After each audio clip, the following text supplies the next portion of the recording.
बिहार के सुशासन बाबू ने दिल्ली की तरफ क्या देखा, राज्यसभा सांसद बनने की दिलचस्पी क्या दिखाई, प्रदेश में पावर परिवर्तन हो गया। बिहारी बाबू ने राज्यसभा चुनाव के लिए नामांकन दाखिल कर दिया है। खुद से इस बात का ऐलान किया है कि इस बार हो रही चुनाव में राज्यसभा का सदस्य बनना चाह रहा हूं। आलम यह है कि नामांकन के मौके पर खुद देश के गृह मंत्री अमित शाह पटना पहुंचे और जिसकी तस्वीर नीतीश कुमार ने अपने एक्स ट्विटर हैंडल पर शेयर की। नीतीश बाबू की इसी दिलचस्पी को देखते हुए भाजपा आलाकमान ने सीएम चेहरा ढूंढना शुरू कर दिया है। हालांकि बिहार में जो ये सियासी तूफान आया है उसकी झलक ज्योतिषाचार्य सुमिताचार्य जी महाराज की उस भविष्यवाणी में मिलती है जो आज से ठीक 5 महीने पहले बिहार चुनाव के दौरान की गई। चुनाव से ठीक पहले सुमिताचार्य जी ने न सिर्फ नीतीश के सीएम ना बनने की भविष्यवाणी की थी, बल्कि प्रदेश का नया सीएम कौन होगा इस पर से भी पर्दा उठा दिया था। जब ये कोई भी चेहरा नहीं तो फिर वो नया चेहरा कौन होगा जो बिहार की अब की बार की सत्ता संभालेगा। पटना के बोरिंग रोड से आते हैं सम्राट चौधरी। तो बिहार के चीफ मिनिस्टर बनने का पूरा आसार इस बार सम्राट चौधरी का दिखाई पड़ता है। बहुत ही चर्चा में अचानक से आए हुए हैं, लेकिन आप समझ के चलिए कि जैसे आंधी आती है बहुत तेज आती है, इस प्रकार से तो ज्योतिष प्रकल्प जिस प्रकार से है, क्योंकि मैं निष्पक्ष हूँ, मैं धार्मिक तरीके से बात कर रहा हूँ, किसी के सपोर्ट और अगेंस्ट में नहीं हूँ। तो सम्राट चौधरी जी को इस बार मुझे लगता है कि चीफ मिनिस्टर के रूप में बिहार में देखा जाए। तो बिहार की राजनीति में आए इस बड़े बदलाव के बीच सीएम रेस में सम्राट चौधरी अकेले चेहरे नहीं हैं। नीतीश कुमार ने जाते जाते बिहार में सत्ता परिवर्तन की इबारत लिख दी है और जिसके चलते मजबूत दावेदारों में नित्यानंद राय, दिलीप जायसवाल और संजीव चौरसिया जैसे दिग्गज नाम शामिल हैं। सुशासन बाबू के दिल्ली आने पर इतिहास में पहली बार बिहार को अपना भाजपाई मुख्यमंत्री मिलेगा, लेकिन क्या वो चेहरा सम्राट चौधरी का ही होगा? इसको लेकर बिहार चुनाव से पहले सुमिताचार्य जी का ये रिकॉर्डेड वीडियो जरूर देखिएगा। सुमित जी, सबसे पहले तो मैं आपसे जानना चाहूंगी कि नीतीश बाबू कब तक रहेंगे बिहार की सत्ता में? देखिए, देखा जाए तो नीतीश कुमार जी का जो कुंडली है इस बार हल्का पड़ता हुआ दिखाई पड़ता है।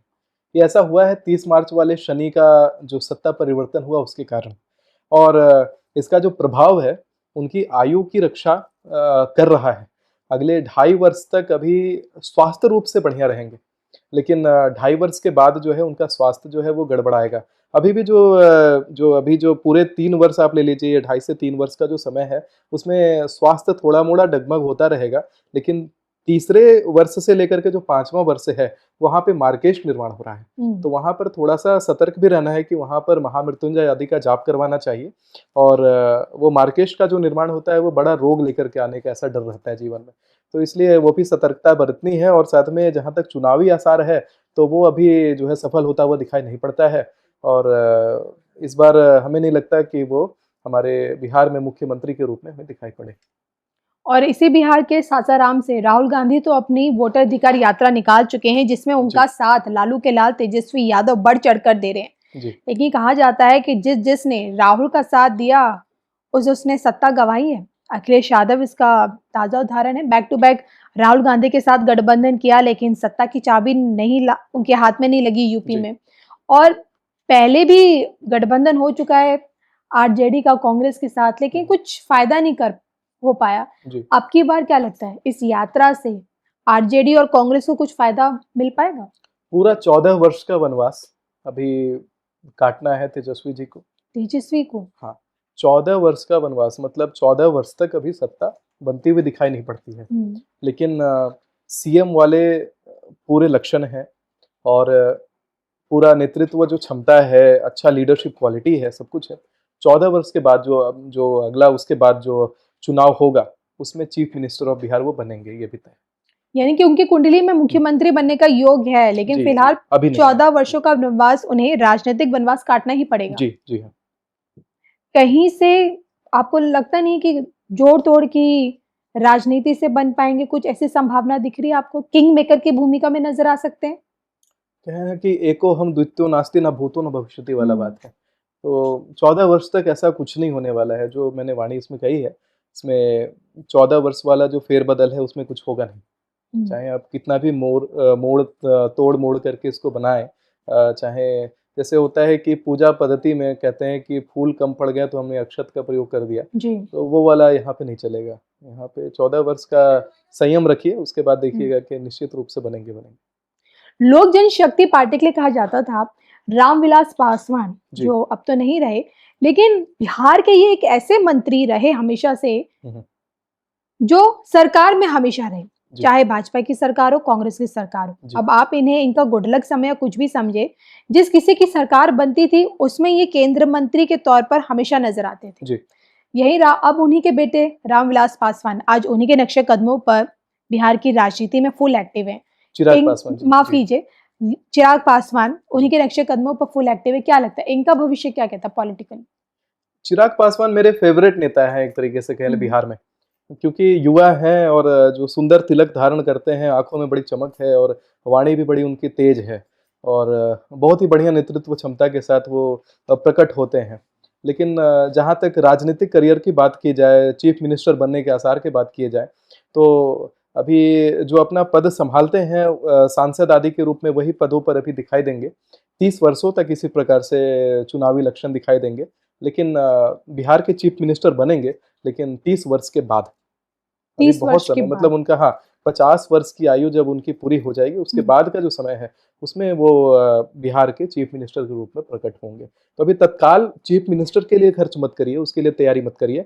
आप और क्षेत्र हैं जिसके लिए कार्य कर सकते हैं।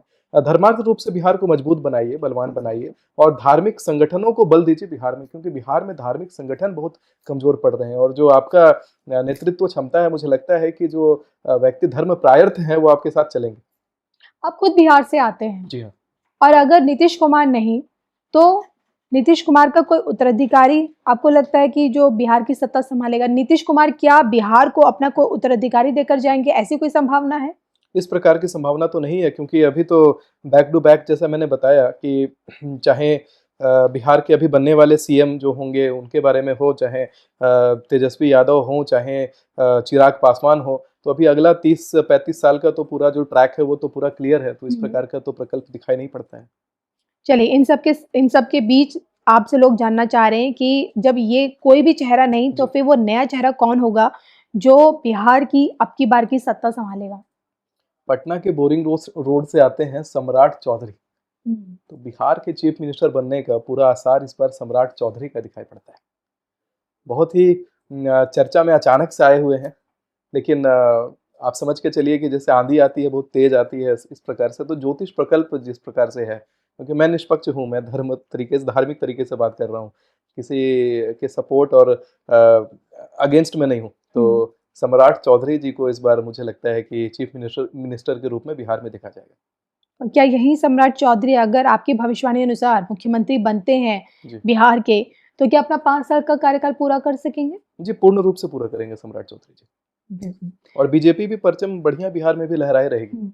यानी कि जेडीयू और भाजपा समेत जी, इनकी गठबंधन वाली सरकार बनेगी बिहार में जी, और सम्राट चौधरी होंगे मुख्यमंत्री फेस। जी हाँ, जी हाँ। चलिए, लेकिन क्या आपको भी यही लगता है अगर नीतीश नहीं तो क्या सम्राट चौधरी होंगे बिहार का नेतृत्व चेहरा? कमेंट करके बताएगा जरूर और मुझे सुमित आचार्य जी को दोनों को अनुमति दीजिए। नमस्कार। नमस्कार, धन्यवाद।